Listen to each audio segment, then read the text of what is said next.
Sa kabilang banda, dumating ang matitinding halimaw sa West Sea Region sa mismong Harbor Defense Line, biglang sinalakay ng mga dambuhalang halimaw ang mga tao, dahilan para magpanik ang lahat. Isang lalaki ang matapang na hamarang sa halimaw kahit halos kagatin na siya, habang ang iba ay desperadong tumatakbo para makaligtas, may isa pang halimaw ang nagbubuga ng apoy at patuloy na winawasak ang paligid.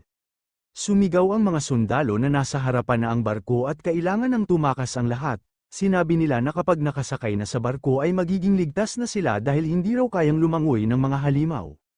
Sa kasamahang palad, biglang lumitaw mula sa ilalim ng tubig ang isang napakalaking halimaw, sinira nito ang barko at nagtalsikan sa tubig ang mga pasahero, sunod namang lumabas ang isa pang dambuhalang nilalang na kahawig ng sea beast, dahilan para lalong magpanik ang lahat. Hindi pa sila nakakabawi nang sumulpot ang isa pang halimaw, isang higanteng pugitan na dinadakma ang mga tao at kagamitan habang inilulubog ang barko. Nabalot ng takot ang lahat at nagtatanong kung bakit biglang napakaraming halimaw sa dagat. Habang lumalakas ang alon at kumukulog ang langit, napapaligiran na sila ng mga monster at wala nang mapagtaguan, nagsisigawan ang mga tao, umaasang hindi sila makakain ng mga halimaw. Sa Peak Tower Headquarters, nagtipon ang mga lider habang tinitignan ang malaking holographic na imahe ng mundo. Nakita nila na maraming rehiyon ang bumagsak ng sunod-sunod, kahapon lang ay natalo ang Northern Europe Zone, at ngayon naman ay matindiring tinamaan ang West Sea Zone. Nagulat sila dahil kahit ang lugar na personal na pinatatag ng Tower Master ay bumagsak pa rin. Ipinaliwanag ng isa sa kanila na mula nang bumagsak ang 10-direction Lock ng Heaven Array, lumakas ng sobra ang Star Force ng Blue Star. Dahil dito, mas naging mabagsik at mas malakas ang mga halimaw, lalo na ang mga Beast Tide. Mas lumala pa ang sitwasyon dahil nakipag-alyansa na ang mga Sea Beast sa mga Land Beast, dahilan para hindi na kayanin ng Tower Master na ipagtanggol ang lahat ng front. Naiinis at nag-aalala ang isa sa kanila habang binabanggit ang Sea Emperor, 1,000 taon na ang nakalipas mula nang mangako ito sa unang Tower Master na hindi sasakupin ng lupa, ngunit ngayon, nilabag na nito ang kasunduan at muli itong umatake. Pagkatapos nito, tinanong nila ang Tower Master kung ano ang dapat nilang gawin ngayon na laganap na ang pag-atake ng mga halimaw sa iba't ibang rehiyon. Sumagot ang Tower Master gamit ang kanyang dambuhalang hologram at agad na nagbigay ng utos. Sinabi niyang kailangan nilang ipatawag ang lahat ng legends at ipunin silang lahat sa kanilang punong himpilan upang paghandaan ang mas malaking laban na paparating. Makalipas ang ilang sandali, dumating na ang ating bida sa Pinnacle Tower. Agad na nagtanong sina Captain Ye at Elder Lee kung bakit sila pinatawag mula sa malalayong base city. Ipinunto nila na mahalaga ang kanilang tungkulin doon, lalo na sa pagsasanay ng mga sundalo at pagpapalakas ng depensa. Hindi raw nila basta pwedeng iwan ang lahat sa gitna ng malubhang sitwasyon.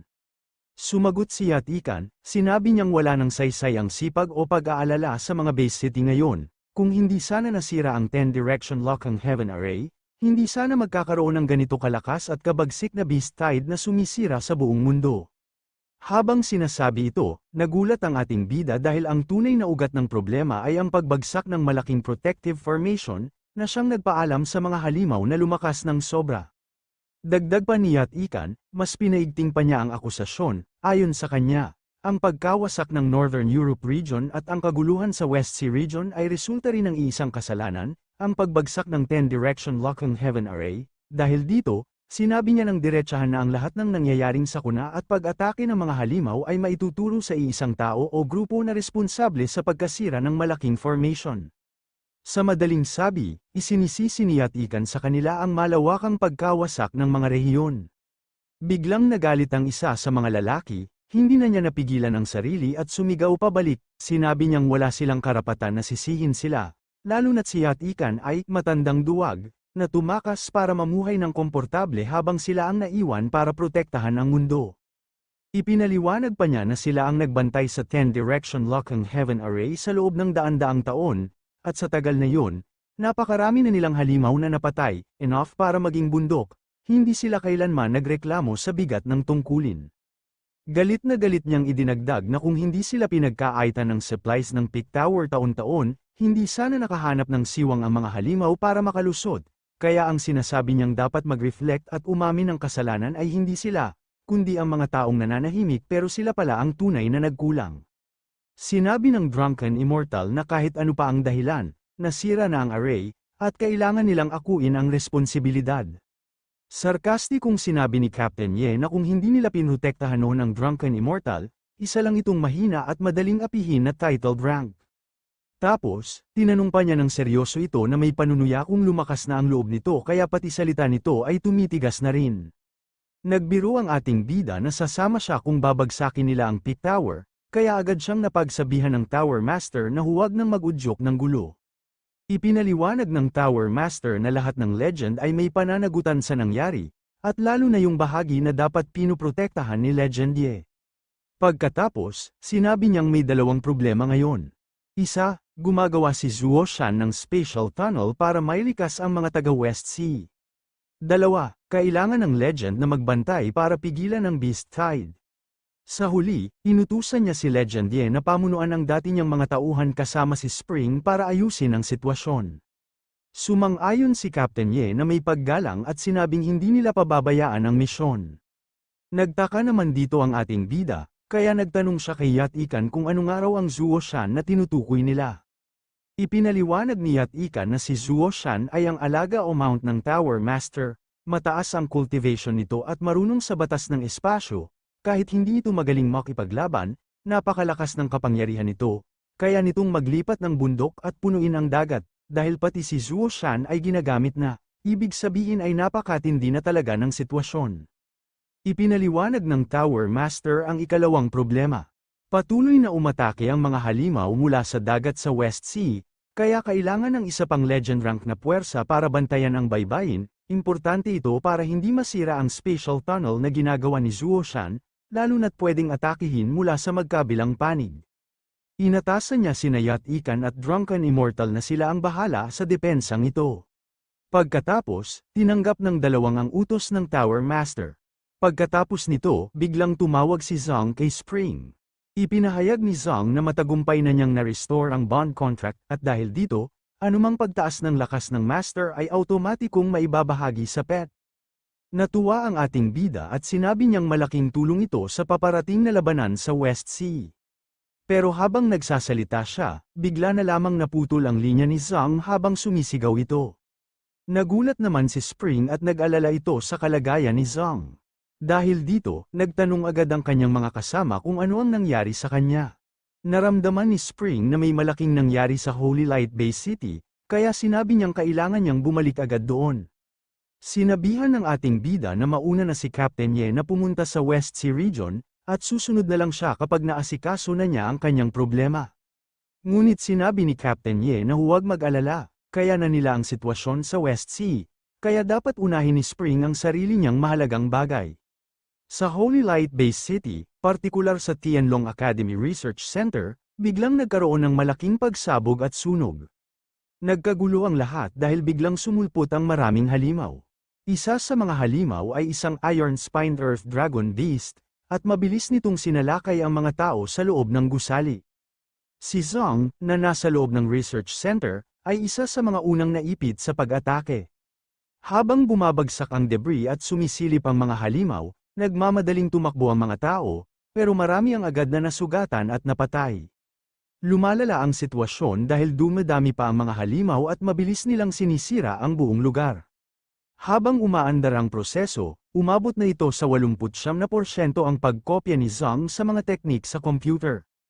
Ngunit sa kasamahang palad, bigla na lamang sumulpot ang maraming halimaw sa kanyang harapan. Dahil dito, gumawa ng paraan si Zhang upang matagalan pa ang sitwasyon upang matapos na ang kanyang ginagawa. Kaya tumakbo si Zhang upang makuha niya ang pansin ng mga halimaw, ngunit sa kasamahang palad, bigla na lang nadapa si Zhang. Pagkatapos madapa ni Zhang, bigla siyang sinalakay at kinagat ng isang halimaw. Habang nasa bingit siya ng panganib, mabilis na gumamit si Zhang ng beast taming technique para patulugin ang halimaw. Napahinto at unti-unting nanghina ang halimaw dahil sa teknik niya. Ngunit ang kasunod nito, bigla na lamang umatungol ang mga halimaw para umatake sa kanya ng sabay-sabay. Gumawa naman ng paraan si Zhang ng paraan, kaya ginamit nito ang katawan ng isa sa mga halimaw na pinatulog niya upang gamitin ito sa pag-atake sa mga halimaw. Dahil dito, pansamantala niyang napigilan ang mga ito. Pagkatapos nito, nag-notification ng computer, natapos na nga raw ang pagkopya ng teknik sa 100%. Kasunod nito, nang subukan ni Zhang tumayo, ramdam niya na nanginginig na ang mga binti niya at halos hindi na siya makagalaw. Habang hirap siyang huminga at nag-iisip ng paraan makatakas, nakita niya sa unahan ang dalawang iron-spined Earth Dragon Beasts na humaharang sa computer kung saan naroon ang USB na kailangan niyang kunin. Alam ni Zhang na ang ganitong uri ng halimaw ay mula sa 9th rank bloodline at likas na mababagsik, pero napansin niyang ang dalawang ito ay mga bata pa, kaya mas mahina kaysa sa full-grown na bersyon. Pinilit niyang pakalmeyan ang sarili at sinabing kaya niya silang harapin kahit sugatan at halos walang lakas. Habang nag-iisip ng paraan, binuksan niya ang isang drawer at may nakita siyang mga bote ng kemikal at isang gas mask, mga bagay na malinaw na plano niyang gamitin para malusutan ang mga halimaw. Habang umaatake ang mga halimaw, mabilis ni Zhang itinapon ang mga bote na nakuha niya mula sa drawer. Tumilapon ang mga ito sa mga halimaw, kulay asul at dilaw ang laman. Pagbagsak ng mga bote, naghalo ang mga kemikal at biglang sumabog ng makapal na berdeng usok sa pagitan ng dalawang iron-spined Earth Dragon Beasts. Samantala, ang dalawang Young Earth Dragon Beasts ay direktang naulanan ng kemikal. Dahil dito, tuluyan ang bumagsak ang mga ito, natuwa si Zhang dahil gumana ang plano niya. Ipinaliwanag niya na kapag pinaghalo ang dalawang kemikal, nagdudulot ito ng pagsabog at malakas na asido. At ang asido ang pinakakahinaan ng mga Iron Spine Earth Dragons, kaya hindi muna makakilos ang dalawang halimaw. Habang nahihirapang gumalaw ang dalawang Iron Spine Earth Dragons dahil sa asido, bigla silang malakas na yumalulong. Tumindi ang sigaw nila at umikot ang hangin sa paligid, kaya nagtakip ng tenga si Zhang, nagtataka kung sino o ano ang ginagawa ng mga halimaw. Paglingon niya, may bigla ang puwersang tumama sa sahig, dahilan para mapa-atras siya at mapalundag sa gulat. Sa sumunod na sandali, isang napakalaking mata ang lumitaw. At doon nakita ni Zhang ang isang higanteng Earth Dragon, nakatitig sa kanya.